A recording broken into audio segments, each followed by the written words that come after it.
What's up, you guys? It's Astro back again with another Yu-Gi-Oh! Master Duel video, and we are bringing with it another deck list. This one is going to be for the more free-to-play oriented player. We got a really strong deck that I'm really happy is good in this game because I played this deck in real life too. This is going to be Prank Kids.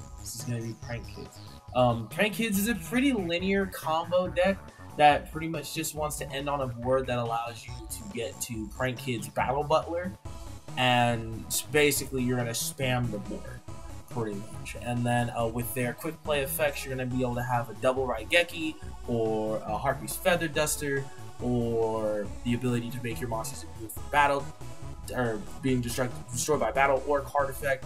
The deck is pretty great. It recurs really well. It's really strong. The only thing that sucks about it is that it is very susceptible to things like hand traps, floodgates, all those types of things. So let's get straight into it.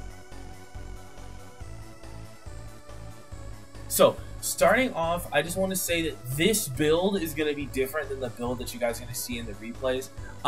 After some further testing and some researching, I landed on this. So this is the build that I'm going to show you guys. This is what I would believe to be the best kind of build. Give or take one or two cards that I would take out or replace, but we'll go over that while we go through the deck. If you guys remember from the Dragon Link video, Effect Reeler is just really good. We're running it at 3. I like this hand trap a lot. It's also one of the very few hand traps that I have. You could easily replace this with a Forbidden Chalice. I just like having it because it's very helpful. And since it activates out of the hand, it's really hard to read what it is. So we're just gonna have that, and that's just gonna be kind of a staple card for a lot of decks that I play. There's gonna be some cards, there's some decks that don't run it, but I am really a big fan of Effect Failure, so it's gonna be in a lot of decks. Duel and Lockbird is basically my replacement for Ash because I refuse to spend 30 ultra rare CP to build 2 other ones. But Duel basically it gets the job done. Like I said before, there are a lot of situations where I like Duel more than Ash. There's a lot of situations where a lot of decks that are running around the minute, like Drytron and things like that, want to search a lot. So by trolling them on their first search, if you troll them early, like you basically kill their turn. They can't do anything. Unless they just start off with like a god hand, literally. But you know, that's you're playing Yu-Gi-Oh! What can you do? There's a lot of decks that literally just kind of have to pass when Duel gets like when Duel is in play, they kind of just have to pass. There's a lot of decks like that. So, you know, frankly, this deck isn't one of them, and I think that's really cool. So we're just gonna kind of go over that, you know, Duel, staple hand trap. Now, for all the Prank Kids, this is the meat of the deck. It's gonna be Fansies, Dropsies, Lampsies, and Roxies. These are the most important cards in the deck. As you can tell, the most important cards in the deck are all normal monsters. They all have effects. It's basically they all share the effect that if the card is sent to the graveyard as material for a fusion or link summon, you can do something and then special summon a Prank Kids monster with a different name. So Fansies will dump a Prank Kids card from deck to graveyard and then special summon a monster. Dropsies will heal you for 1,000 and then will special summon a Prank Kids monster. Lampsies will deal 500 damage to your opponent and then summon a Prank Kids monster. And Roxies will banish any card out of your hand, draw you a card, and then allow you to special summon a Prank Kids monster. Now, know that you have to have all the Prank Kids monsters. They cannot summon themselves. So Roxies can't summon other Roxies. He has to summon Lampsies, Dropsies, or Fansies. Fansies cannot summon himself. He has to summon Dropsies, Dropsies, Lampsies, and Roxies. It's basically how it is for all of them. They can't summon themselves, but they can summon any other. Really simple. We have Parallel Exceed in here at 2. The reason that it is at 2 is because this is not like, if you guys remember Noctivision Dragon, this is not like Noctivision Dragon. If you see more than 2 of these in your hand, that is bad. Parallel Exceed is definitely like a card. It's a really good extender. It allows you to really drive your plays even further if you do see it, but like you really don't want to see that third copy at all, which is why I think running it at 2 is perfect. Basically what Parallel Exceed does is when a monster is link summoned, which you're literally always going to do, Parallel Exceed can special summon itself.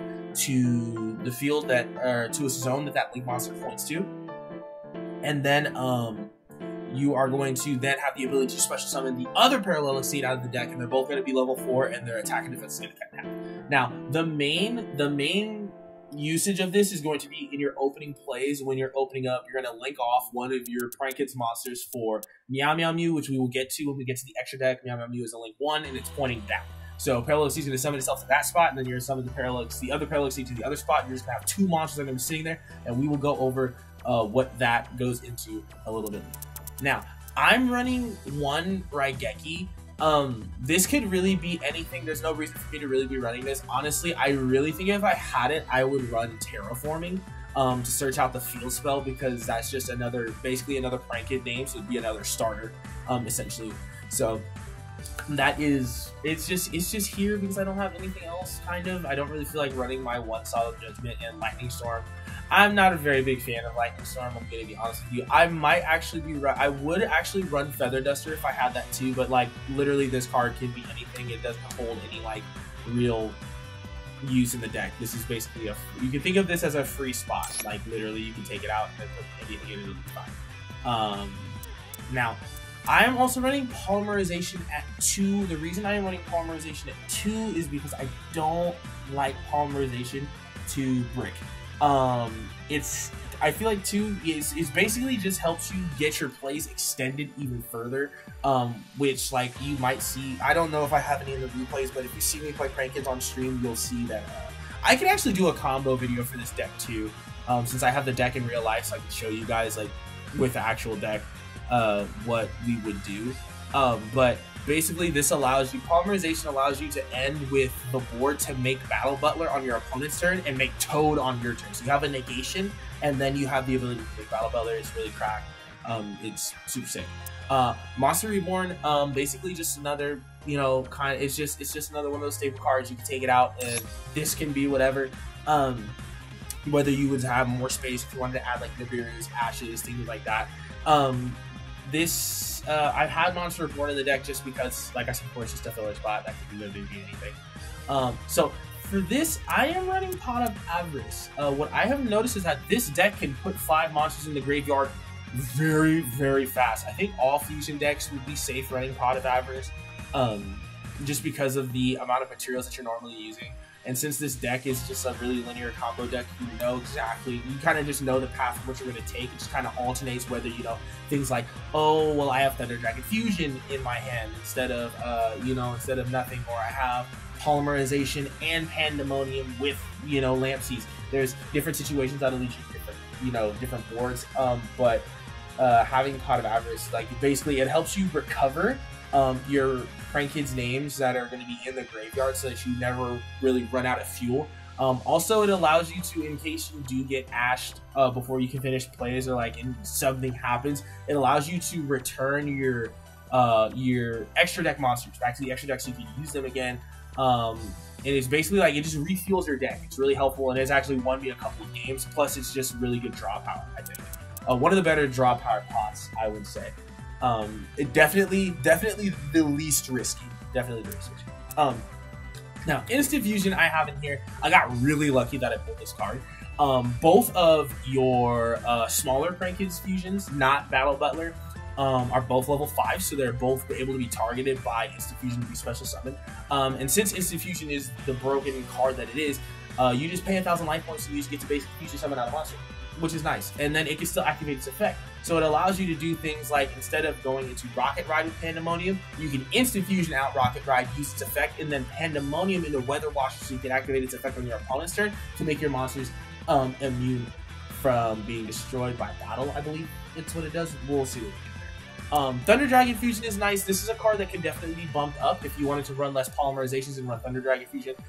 It basically allows you, since Battle Butler is a Thunder monster, you can return your banished Prankins names that can be banished or face up in the graveyard. You can return them to the deck and then summon out Battle Butler, which is really nice. It allows you to recover in case you did something like banished Fansies or Lampseas or Dropsies off of Roxy's effect. It allows you to recover those cards that you normally wouldn't be able to get back to, which is really nice. Really nice. I like the interaction with this card. Also, if it's in the graveyard and you would say you just have no Prank Kids names in your hand, you can banish the Thunder Dragon Fusion and it'll search. It basically becomes a search card for Fansies, since Fansies is a Thunder monster, which is really nice and it has these situations.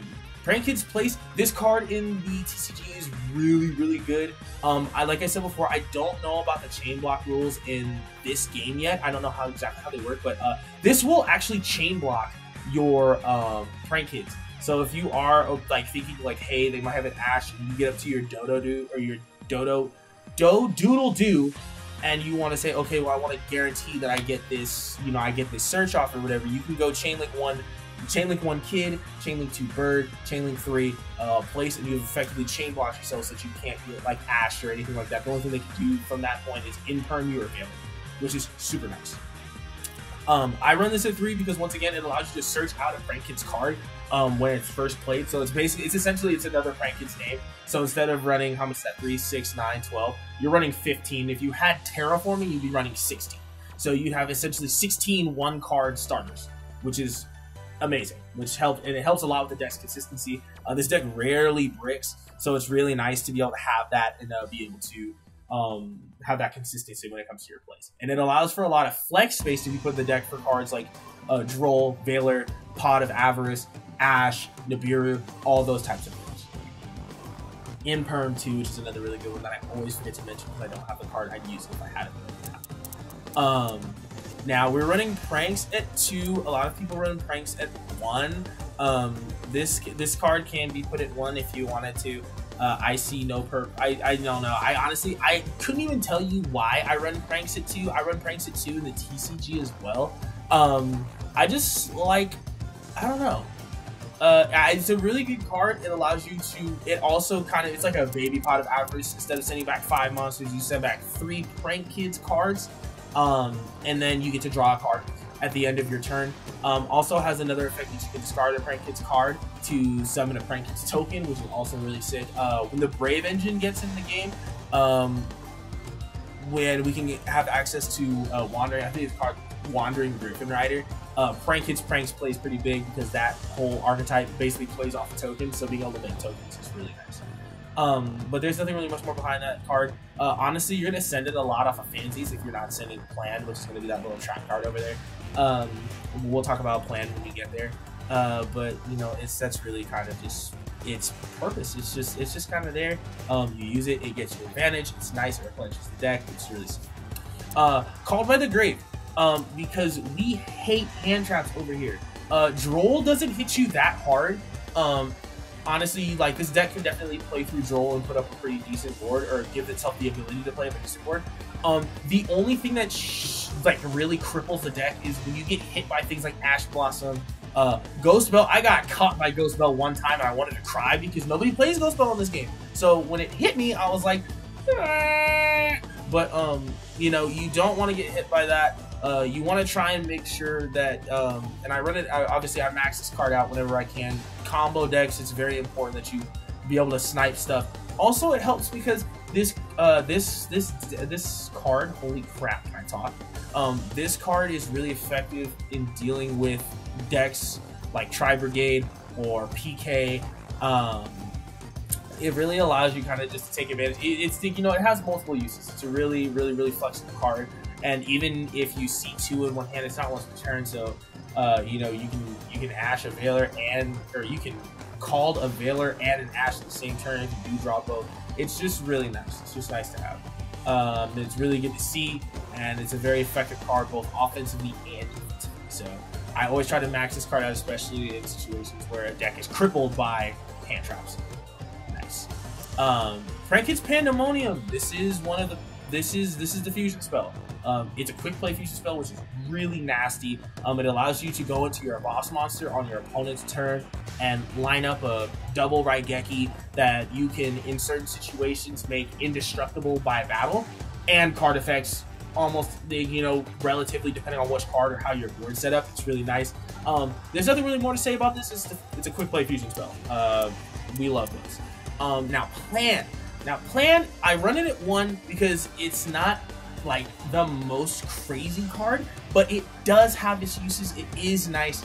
And being able to dump it off of Fancies to be able to protect your monsters by dropping the attack of another monster, you know, like, it's helpful. I just have it in on the knee situations that sometimes you do need one of the link monsters on your opponent's turn, and sometimes you have the ability to go into the link monsters on your opponent's turn. And Plan's not really a card that you're going to want to max out or anything, because it will brick you if you run it more than one. But if you see one in your opening hand, then, you know, you can make use of it. It's like, you know, it's kind of one of those things where it's like, hey, I drew Plan. Sick! But, you know, that's just kind of what it is. It has its uses. Just make sure that you're using it right and don't misplay like I did in the replay. I exposed myself. You'll see it anyway. But you know, it's nice. That's just what it is. It does its job. It allows you to get your link monsters out on your opponent's turn. So it's basically like Pandemonium, but for your link monsters, and which is also really helpful because a lot of these, because some link monsters actually just that. Okay. Moving on to the extra deck, we are running one Rocket Ride. Rocket Ride is going to be basically the main fusion that you're going to go into. It allows you to special summon two Prank Kids monsters, two non-fusion Prank Kids monsters from your graveyard with different names. This effect can get hit by other card effects, and that's another reason we're going to call by the grave. Because well, actually, it can get called by the grave itself, since it activates in the graveyard. And that, it sucks. All the extra deck basically all the extra deck monsters, Prank Kids monsters, can get called, and their effects can get negated, and that's kind of poopy. But you know, you live through it. It basically helps you get your stuff going, and it helps you finish off the optimal Prank Kids combo. That's pretty much all it does. It can swing directly if you have it. You basically cut its attack in half. It can swing directly, but you're never going to really use that. I only use it in the event where I feel like I need to chain block something, so I'll do like, you know, the fusion away. I'll fuse away Bird and like whatever Prank Kid I have out, and I'll do Chain Link 1 Kid, Chain Link 1 Kid, Chain Link 2 Rocket Ride, and then, you know, just go from there. Now, Prank Kid's Weather Washer is the one that I was talking about. Basically, the only time you're ever gonna summon this is if you have the ability to, if you have instant fusion, basically, or polymerization, you can instant fusion out or polymerization out one, and then Pandemonium out this. But this card's effect is really good. During your opponent's turn, you can tribute this card and then target two Prank Kids non-fusion monsters with different names in your graveyard, special summon them, and they cannot be destroyed by battle. Which is really nice, especially when you realize that you can resummon your Link monsters, and there's one Link monster that if you can resummon that one, you can also use its effect within the same turn to make basically your board indestructible. Which is ridiculous when you look at the type of boards that can be built off of this on your opponent's turn. Like, we're talking 4+5, 4+ monsters with 2 Raigekis. It's crazy. Now, Battle Butler, this is the most important extra deck monster in the deck. It is your boss monster. It's going to be basically what's going to win you the game. It has the quick play spec. It's a walking 3K Raigeki. And with the effect of Meow Meow Mew, it can be a walking 3K Raigeki twice, which is really good. And the fact that it's a quick play effect, really can put your opponent in some binds. We'll talk about some interactions after I finish going through the deck list, that can lead to you getting some help in understanding how the Prank Kids deck works. Now, moving on to this next one, Toad. Now, I know this card's name is Totally Awesome, but it's actually Prank Kids Totally Awesome. Just pretend there's a little Prank Kids in front of it, because this is not a very Prank Kid. You make this off of 2 Dropsies, because Dropsies is a level 2 Aqua monster, because why isn't it? You know what I mean? This card can really help out in a pinch. When you get it out, it basically solidifies a win. Because the one thing that Prank Kids like really struggles with is that it doesn't have any real control. Well, not necessarily control, but it doesn't have anything in terms of negations and things like that. So you're really kind of stuck with what you got. They kind of just protect themselves from stuff so that you can't destroy them by card effect or by battle, like we had talked about a little bit with Weather Washer. And with Battle Butler, it's not as much that it just tries to control so hard that it doesn't have to negate anything. It can try to play through what you're trying to do. which Toad will help you with that. Like if you try to get Torrential or Raigeki or Lightning Stormed or anything like that, Toad can stop all that mess and allow you to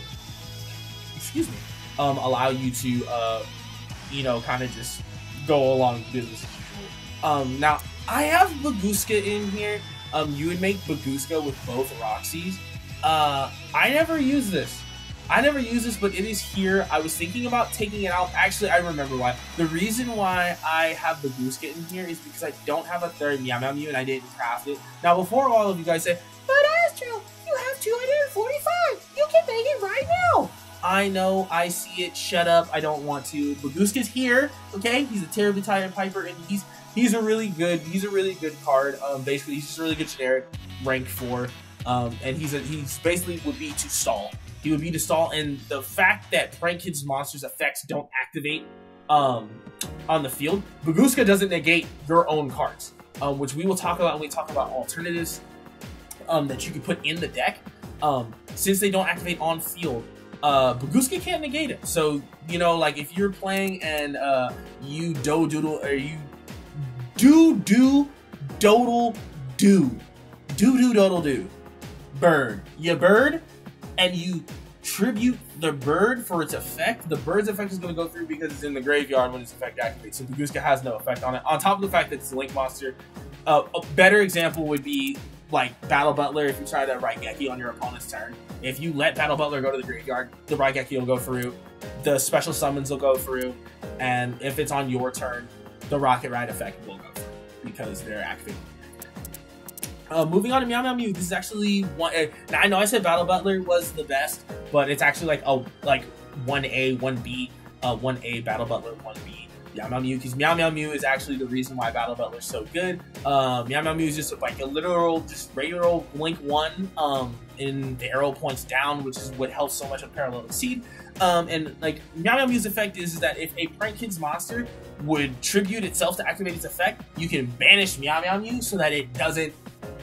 Basically, it doesn't tribute itself. It banishes itself as a tribute, which is really nice. And that works with all your Prank Kids monsters. That works with Weather Watcher to special summon 2. That works with Rocket Ride to special summon 2.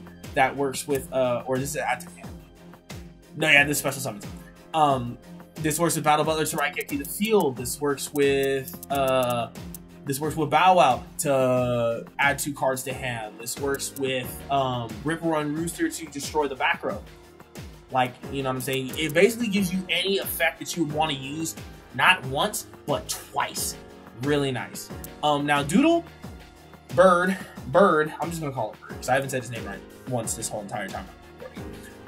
But Bird is basically just going to be your searcher. It allows you to search a Prank Kid spell or trap from deck to hand. That could be the field spell. That could be polymerization. That could be, or the Pandemonium. I'm sorry. I don't want people to get confused. The Pandemonium, it could be pranks, it could be planned. A lot of the time during your combo, it's going to be used to grab Pandemonium, unless you already have Pandemonium, then you can grab whatever else you want. But, you know, it's nice, it's cool. Doodle is actually also going to allow you to tribute itself to add 2 cards to hand, which is going to be nice for, you know, trying to get out your Battle Butler on your opponent's turn. It's basically the idea of the deck. That's what you want to do. Now, going down to Bow Wow Bark. Bow Wow Bark is going to be what you want to end the board on. You want to end the board on Bow Wow Bark because Bow Wow Bark contributes itself to add 2 Prank Kids cards with different names. It adds 2 Prank Kids cards. So you can add the spell and the trap. You can add 2, you know what I'm saying, their cards. You can add, if something happened to your pranks, if you hadn't played, you can add pranks back. You can add Pandemonium back. You can add place back. You can add plan back. A lot of the time, how you're going to see me using it is you're going to see me go something like Chainlink 1 Pandemonium, Chainlink 2 Bow Wow Bark. So what that's going to do is when Bow Wow Bark goes through, my monsters are now indestructible by card effects, and then I'll summon out Battle Butler. So you have a Battle Butler that cannot be destroyed by card effects, and then he can Raigeki the field twice. So the pinch that this deck will put you in is that you can't destroy this card by card effects. There's also 3 other Prank Kids monsters that are going to be on the field that also cannot be destroyed by card effects. And then on top of that, so like the only way you can beat over them is you have to beat over them. You have to swing over the top of them. But that would mean that you would have to be able to actually get to the battle phase with monsters on your side of the board without Battle Butler Raigeki. So you know, GG. And even if you do have something like Imperm or something set, Battle Butler can just let the tribute go through on itself, and then, you know, it's not it's not there, so it can't target it. It goes through. It's great. Really, really, really fun deck. Now, the package that I got added in here now that I have Parallel Exceeds is IP, Unicorn, and Access Code Talker. I'm gonna skip over Rooster. We'll talk about these three first. So basically, IP, you can go into IP off of both your Parallel Exceeds that'll get summoned off of each other's effect. And then you can essentially have the play that I was talking about where you'll do Chain Link 1, Pandemonium, Chain Link 2, Bow Wow Bar, but instead you'll be able to do it in an extended order. So you'll be able to basically it'll give you a disruption. You'll IP into Unicorn.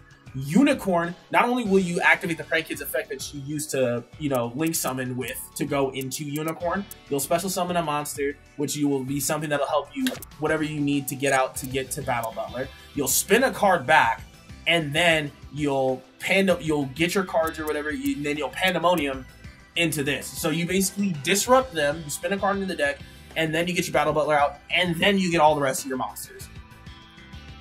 Ridiculous. When this play goes through, unfortunately, I don't have it in the video, but when this play goes through, Jesus, I just added the Parallel Exceeds to my deck in the TCG2, and the play that I was just talking about happened, and the guy quit so fast that it was immediate. Okay, I'm good, because the next turn you're just going into Access Code. He's gonna be like 6,300. He's gonna be 5,300 because you're gonna target Nightmare Unicorn because it's in the graveyard, and then you're gonna have a 3K Battle Butler sitting in their face. So you already have game on board. It's a 6/6 combo. Now going back one to Rip Roaring Rooster. This card, it's a Link 4. It's a 3K beater. It can basically hard use Feather Duster your opponent's field. I have not really had much like really good applications of this card. I had it once when I was going against PK, and it ended up destroying Shade Brigadine. So they ended up basically their play was dead. Which is nice, and but the only time you're going into this is off of plan on your opponent's turn. That's really the only time you're summoning this, and it's after you summon Battle Butler. So if you have the extra Prank Kid after you summon Battle Butler, and you can get this card out too, this is basically, that's the only time you're going to do it, because it's, in terms of importance, Battle Butler is over Rip Roaring Rooster by a mile, even in times where you're playing against heavy back row decks like Eldritch. Actually, some would say that if you find out, or if you know you're playing against Eldritch and you can set it up, Rip Roaring Rooster would have more value just because of how back row heavy those decks are. So it kind of depends, but you know, you only need the one roaster, because if you end up having to get this out, you probably had enough advantage in the first mission to do something else. So you know, it is what it is. But yeah, that's basically the oh, hold on. So talking about other cards, other cards that can be really helpful in this deck is obviously Skill Drain, because like I said, Prank Kids is the same kind of interaction with Baguska. Since the card's effect can still be activated, it can tribute itself, and since it's off the field, its effect will go through. All the effects will go through. The only effect that won't go off when it's summoned is Doodle Doo's effect to search a card. Doodle Doo won't be able to search, but you can tribute it off to add cards back to hand, which is still really helpful. It also turns, if you're playing Skill Drain, it also turns off your access code package, but that's okay. Because if you have Skill Drain on the field, you may not be able to use access code package, but that's 3 cards out of your 15 cards. Even Toad still activates because it tributes itself to negate cards. So 3 out of your 15 cards don't work. That's tough. Because you're probably not playing Baguska, you're probably playing third Yamamu because you're smarter than I am. You're smarter than me. You're smarter than me, I know you are. Another card that I use in the TCG would be TC-Boo, or There Can Only Be One. Since all the Prank Kids monsters are different types, this is one of those decks that you could play. Oh my god. Am I going to be able to find this trap card? Please. Oh, great tables. Oh, there it is. I found it. TC Boo. Yes. So each player can only control one monster of each type. Player controls 2 more. So that's nice. It's cool because you can have situations where, so Parallel Exceed is a side burst. You'll send the other Parallel Exceed to the graveyard, but like, you know, that's fine. You know, Roxy's is a rock. Flamsy's is Pyro. We already talked about Dropsy's is Aqua, and we already talked about Fancy's is Thunder. And respectively, Yamamu is Rock, Doodle-Doo is Thunder, Bow Bark is Pyro, and Riproar Rooster is Aqua, as well as Battle Butler is Thunder, Aqua, Pyro. So they all have different typings, which is really cool. And it allows TC Boo to be like maximum effective and also maximum annoying. I would like to say that I don't have TC Boo, so I can't talk about interactions in this game, but I did have a Sword Soul player play a 50-minute or a 45-minute long game that he ended up losing because he got burned out by my Lampsies and me overhealing with Dropsies. So I ended up winning the set. Because of TC Boo and constantly refueling my shit with pot of avarice. It was really funny. He was really tilted, but he was playing Sword Soul, so he probably deserves it anyway. So yeah, but that's gonna be it for the deck profile. We are going to be back in replays. I hope you guys like the video. If you do like the video and you like the content, please like, comment, and subscribe. Tell me what you guys would like to see. Yeah. Hope y'all have a great rest of your day. Catch y'all next time.